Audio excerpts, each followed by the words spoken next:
We dropped below 54,000 today, but we're already up to 57 or 55 again. It seems like we've reached a point where I'm not scared at all, guys. Therefore, if you're concerned, it's because you underestimated the duration. You were anticipating a daily rate of 77,000. The only thing that has to be considered, if you intend to stay for 4 years, is finding a way to increase your income. Either cut back on what you consume or sell some assets that won't appreciate as much as Bitcoin over the next 3 to 4 years. They simply return to their jobs, create fiat currency, and purchase Bitcoin after you're done with that. It would be great if the next time you purchase any, it's at 42,000. Got it? 82,000 is awesome. I have a Bitcoin stack. This morning, my Bitcoin holdings are higher than they were last night. It appears that its valuation has dropped today. By the way, I wanted to remind everyone that today is July 5th.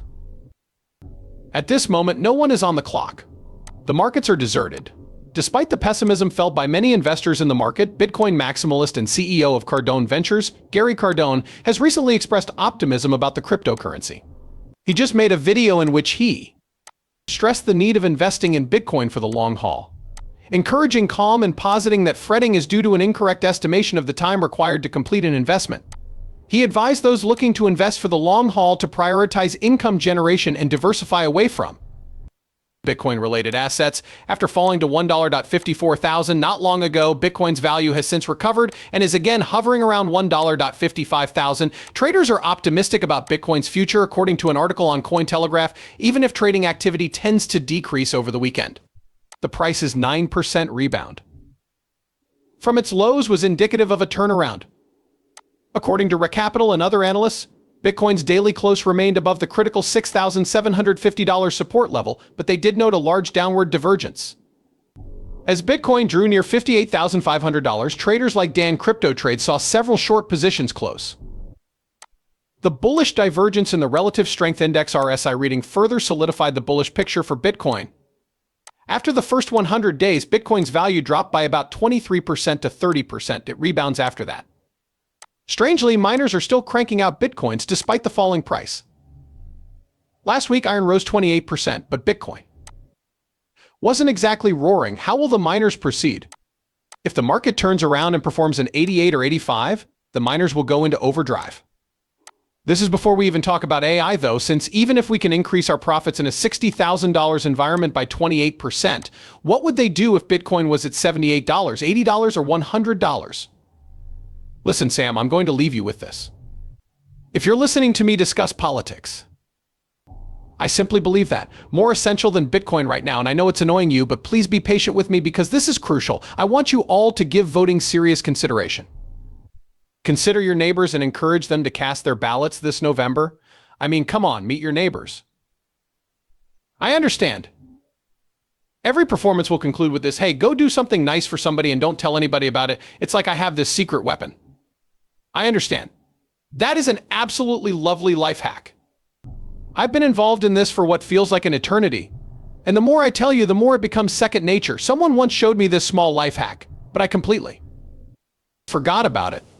Part of being kind is, in my opinion anyway, represents my involvement in politics, which I dislike and do not want to do, but which we must not remain indifferent to. Okay? The following 5 months will be a struggle, but you must persevere. I also fear that we will have to fight again to hold on to it once we've fought for and won it.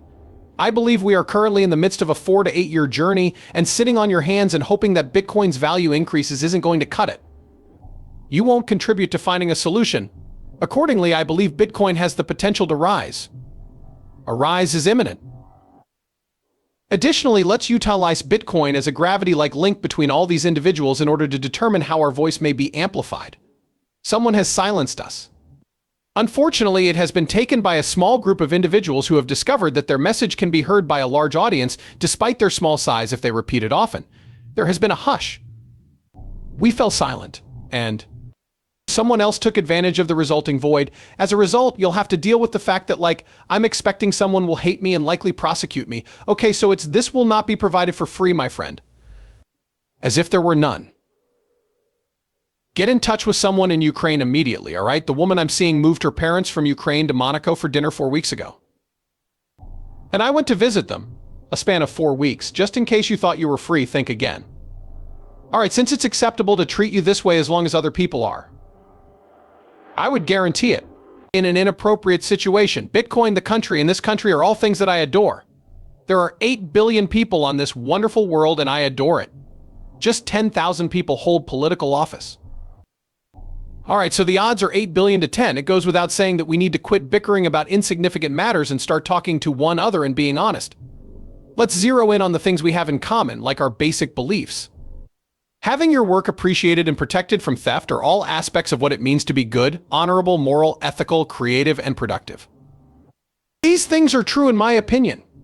In any case, you can count on having a fantastic time. Whether we succeed or fail, this is, my friend, history in the making. I remember working for this guy. He's deceased now, but he kept repeating, dude, and thinking, hey, I remember that 20 years from now. This is a pivotal moment in human history. Is the shifting sand tangible to you? The fact that I can literally feel the building shifting beneath my feet is quite thrilling. In my opinion, that is far more relevant than the question of whether Bitcoin is trading at 78,000 or 7,000. It is incredibly thrilling. I disagree with that scenario, but we will receive a substantial payment. Regarding our role in Bitcoin, but failing to take action on the political front will result in low pay and job security. Since I am familiar with the market value of Bitcoin, its supply and demand dynamics, and the fact that relatively few individuals have invested in this asset class, it is quite simple for me to do so. If I'm correct, then all the rich people come to mind when you consider game theory, or having eaten all they could possibly eat.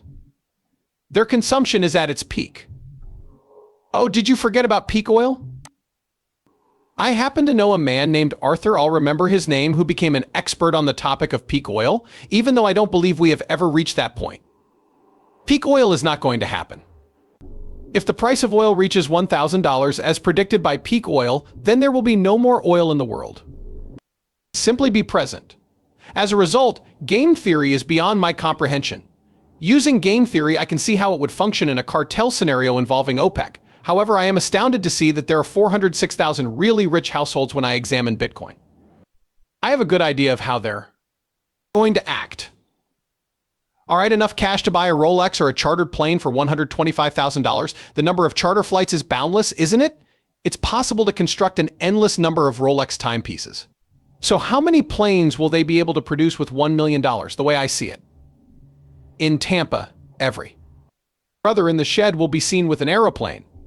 At $1 million, dude. Hello, I have 3 hours to go and would like to pay you $1 million. Aircraft will take flight. I understand. Behold the terribly skewed information they provide, so I find it to be really straightforward. This one is really easy. There have been a lot of other difficult game theory problems. There are 3 types of market structures: oligopolies, duopolies, and monopolies. Each of these needs a unique set of market entry strategies.